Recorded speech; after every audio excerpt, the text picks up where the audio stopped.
Display capture, window capture, game capture. So if you're going to capture a game, and this works in most games, some games actually don't work with this, and we'll talk about that later on. Game capture is going to be the one you want to use the most. It's optimized for capturing games. But if for some reason your game capture will not work, it just simply shows a black screen, feel free to use display capture.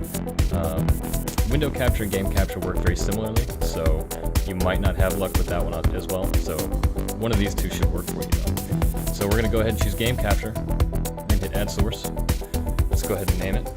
Name this one PUBG. And you'll notice here that it says under mode, capture any full screen application.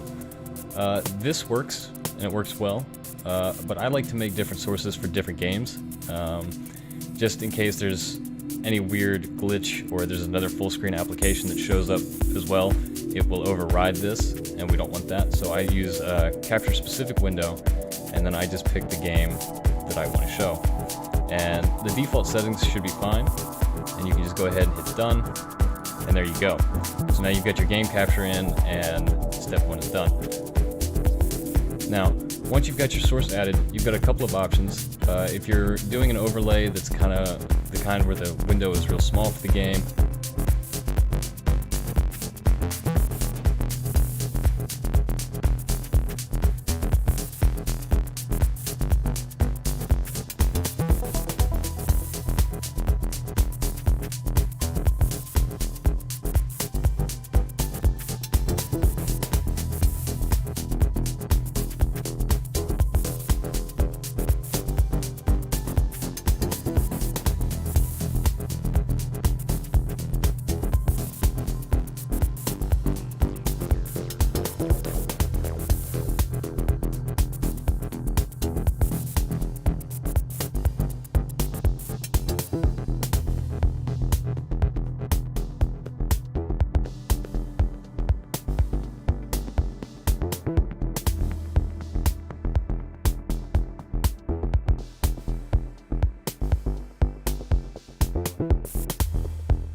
something like that, you can just change the size of it right here. Try to maintain the aspect ratio so the game looks good at all sizes. You can move it around. If you right click on it, you can do some cool transforms like fit to screen, stretch to screen, etc, etc. Typically the one I use the most is fit to screen, and that just makes it really easy to get it lined up perfectly. But if you want, you can also do the masking drag handles. So if I didn't want anybody to see certain parts of my screen, I could hold Alt and drag one of these handles and it will crop that part of the screen, which is really handy. There's a bunch of other cool things you can do. You could right click your source, go to filters, hit the plus, and you have all kinds of neat things you can do here as well. Those are not applicable to this tutorial, so we're not going to do those, but yeah. So I hope you guys liked this video. Let me know what you think in the comments. If you have any suggestions or comments or critiques, please feel free to leave them below. I'm very thick-skinned. Thanks guys for watching, and take care.